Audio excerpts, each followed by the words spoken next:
بڑے خوفناک ٹکراؤ کی طرف جا رہی ہے۔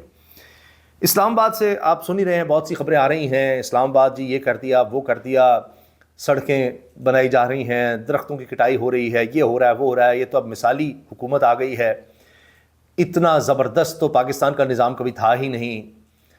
پیپلز پارٹی پر آپ تنقید کرتے ہیں، کراچی میں بچے مین ہولز میں گر کے، گٹر میں گر کر، نالے میں گر کر مر رہے ہیں، تو پتہ چلتا ہے جی پنجاب میں بھی ایسی صورتحال ہے، کبھی کسی شہر سے خبر آ جاتی ہے بچے کے مرنے کی، کبھی کسی شہر سے۔ اب اسلام آباد سے آ گئی ہے، اسلام آباد میں گٹر میں گر کر 3 سالہ بچہ جہاں بھاگ ہو گیا۔ یہ وفاقی دارالحکومت ہے، 2.5 کروڑ سے زیادہ بچے ویسے ہی اسکول سے باہر ہیں اور اب خوراک کی کمی کا بھی شکار ہیں، صحت کے مسائل بھی ہیں، اور گٹر میں ڈوب کے بھی مر رہے ہیں۔ ویسے حکمرانوں کو چلو بھر پانی میں شرم سے ڈوب کر مرنا چاہیے کہ اس طرح کی خبریں ہمارے لیے آ رہی ہیں۔ کتنی افسوسناک بات ہے۔ پاکستان ان ممالک کی فہرست میں چلا گیا ہے جہاں پر نوزائیدہ بچے جو پیدا ہونے کے فوری بعد دنیا سے چلے آتے ہیں، ان کی تعداد سب سے زیادہ ہے۔ یہ حالت ہو گئی ہے پاکستان کی، اور چند ہی ممالک ہوں گے جو بدترین اعداد و شمار میں ہم سے پیچھے ہوں گے، ورنہ دنیا کا سب سے کوئی بھی آپ برا، کرپشن کا اٹھائیں، انصاف کی تباہی کا اٹھا لیں، اور اب خوراک کا، صحت کا، کوئی بھی بچوں کے حوالے سے سٹنٹڈ گروتھ کا اٹھا لیں کہ خوراک کی کمی کا، ہر جگہ پر آپ کو پاکستان کا نام نظر آئے گا۔ بڑے افسوس اور دکھ کے ساتھ کہنا پڑتا ہے۔ اسلام آباد کے علاقے سنبل میں گٹر میں گر کر 3 سالہ بچہ جاں بحق ہو گیا۔ ترجمان ICT کے مطابق واقعہ قبضے کی جگہ پر بنائی گئی مہر آبادی میں پیش آیا، لہٰذا اس کا مطلب ہے کہ حکومت کی کوئی ذمہ داری نہیں ہے۔ چلیں بہت اچھے، اب یہاں جا کر بھی ساری آبادی گرا دیں۔ یعنی غریب کے پاس رہائش کا حق ہی نہیں ہے اس ملک میں، تعلیم کا نہیں ہے اس کے بچے کے لیے، خوراک کا نہیں ہے، صحت کا نہیں ہے، اب رہائش بھی اگر کسی طرح وہ کہیں کر لیتا ہے تو اس کی رہائش جا کر گرا دو، کیونکہ غریب کے لیے یہاں کچھ نہیں ہے۔ بھئی آپ یا ان کو کہیں اور جگہ دے رہے ہیں، 40 50 سال سے لوگ آباد ہیں، ان کے جا کر گھر گرا دو۔ یہ یہاں پر ہو رہا ہے۔ یہ جی مہر آبادی میں کھدائی کر کے سیوریج کے لیے گڑھا بنایا گیا تھا، جس میں گر کر 3 سالہ بچہ جاں بحق ہوا۔ ترجمان کے مطابق پلاٹ میں کھدائی کرنے والے افراد کے خلاف قانونی کارروائی کی جا رہی ہے۔ چلیں، اور باقی جو ویسے کبھی مریم صاحبہ DC بدل دیتی ہیں، فلاں بدل دیتی ہیں، جی یہ بچہ ادھر گر گیا ادھر گر گیا، تو اس کا کون ذمہ دار ہے؟ وہ بھی کہیں گے کہ جی ہماری حدود میں نہیں آتا، وہ بھی اس طرح سے کیا گیا ہے، فلاں کیا گیا ہے۔ لاہور ہائی کورٹ سے جی بڑی پابندی کی خبر آ گئی ہے۔ لاہور ہائی کورٹ میں تعینات سیکورٹی اہلکاروں کے دوران ڈیوٹی موبائل استعمال پر پابندی لگائی گئی ہے۔ سیکورٹی انتظامات انتہائی سخت کر دیے گئے ہیں۔ فول پروف سیکورٹی کے انتظامات کا لاہور ہائی کورٹ کی طرف سے کہہ دیا گیا ہے۔ چیف جسٹس مس عالیہ نیلم کے احکامات پر عمل درآمد شروع کر دیا گیا ہے، جبکہ SP سیکورٹی نے لاہور ہائی کورٹ میں تعینات اہلکاروں کے دوران ڈیوٹی موبائل فونز کے استعمال پر پابندی لگا دی ہے۔ SP سیکورٹی کے مطابق ڈیوٹی کے دوران اہلکار اپنے موبائل فونز متعلقہ آفیسر کو جمع کروائیں گے۔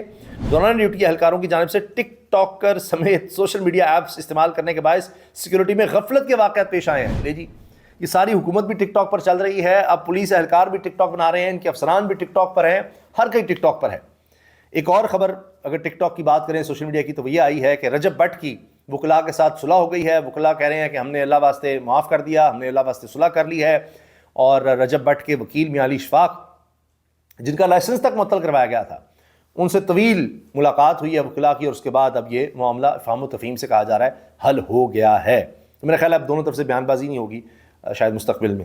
بہرحال یہ ہے کہ لاہور میں جو پیشی پر تو بڑا پروٹوکول دیا گیا تھا وکلاء کی طرف سے بھی اور سیکورٹی کی طرف سے، پولیس کی طرف سے رجب بٹ صاحب کو، تو اب یہ معاملہ بھی سلجھتا نظر آ رہا ہے۔ خیر جی، چیف جسٹس مس عالیہ نیلم لاہور ہائی کورٹ کی کہہ رہی ہیں کہ لاہور ہائی کورٹ میں داخل ہونے والی ہر گاڑی کی مکمل سرچنگ کے احکامات جاری کیے گئے ہیں۔ اس حوالے سے لاہور ہائی کورٹ میں داخل ہونے والے ہر شخص کی مکمل جامع تلاشی لی جائے گی۔ اس معاملے پر وکلاء نے بھی سیکورٹی اہلکاروں سے مکمل تعاون کی یقین دہانی کروا دی ہے۔ لاہور ہائی کورٹ کے مرکزی گیٹ سمیت دیگر داخلہ راستوں پر پولیس کی اضافی نفری بھی تعینات کر دی گئی ہے۔ اللہ رحم کرے، لگ رہا ہے کہ کوئی تھریٹ بھی شاید ہے جس کی وجہ سے یہ سب کیا جا رہا ہے اور اس حوالے سے بتایا جا رہا ہے۔ آخر میں جی، field marshal, chief of defence forces, army chief general Asim Munir صاحب کے حوالے سے خبر یہ آئی ہے کہ انہوں نے کہا ہے کہ قومی سلامتی کو لاحق خطرات کے حوالے سے زیرو ٹالرنس پالیسی ہے۔ خود مختاری اور علاقائی سالمیت کا تحفظ پاک فوج کا اولین مشن ہے۔ ISPR کے مطابق فیلڈ مارشل عاصم منیر نے لاہور گیریزن کا دورہ کیا۔ اس موقع پر انہیں آپریشنل تیاریوں پر بریفنگ دی گئی۔ ISPR کے مطابق فیلڈ مارشل نے فارمیشن کے زیر تمام تربیتی مشقوں کا جائزہ لیا۔ فیلڈ مارشل نے مستقبل کی جنگوں کے حوالے سے تیاریوں اور جدت اپنانے پر زور دیا اور جوانوں کو فراہم کردہ کھیلوں اور تفریح سہولتوں کو سراہا۔ پھر اس کے علاوہ جی CMH لاہور میں ہائی کیئر سینٹر کا بھی دورہ کیا، طبی عملے اور انتظامی کی خدمات کی تعریف کی۔ لاہور گیریزن میں افسران سے خطاب میں chief of defence forces field marshal army chief Syed Asim Munir کا کہنا تھا کہ قومی سلامتی کو لاحق خطرات کے حوالے سے زیرو ٹالرنس پالیسی ہے۔ پاک فوج ہر قسم کے چیلنجز سے نمٹنے کے لیے پرعزم ہے۔ خود مختاری اور علاقائی سالمیت کا تحفظ پاک فوج کا اولین مشن ہے۔ پاکستان کی مسلح افواج ملک کی خود مختاری، علاقائی سالمیت اور داخلی استحکام کے تحفظ کے لیے ثابت قدم ہیں۔ افواج اعلیٰ معیار نظم و ضبط اور بے لوث قومی خدمت کو فروغ دے رہی ہے۔ پاک فوج جدید تقاضوں سے ہم آہنگ ہونے کی بھرپور صلاحیت رکھتی ہے۔ جوانوں کی جسمانی فٹنس اور مرال ہماری ترجیح ہے۔ ابھی پچھلی پریس کانفرنس میں DG اسپار نے بھی کہا تھا نا جی کہ جہاں سے آنا ہے آ جاؤ، دائیں سے بائیں سے اوپر نیچے سے آگے پیچھے، جہاں سے آنا ہے آؤ، تو مزہ نہ کرایا تو پیسے واپس۔ یہ دھمکیاں جو لگائی جاتی ہیں نا پاکستان کو، تو اس کے بارے میں انہوں نے یہ جواب دیا تھا۔ تو یہ جی اب تک کی کچھ اہم اپڈیٹس ہیں۔ انشاءاللہ کچھ اہم اپڈیٹس کے ساتھ اگلی ویڈیو ملاقات ہوتی ہے۔ اجازت دیجیے، اللہ حافظ۔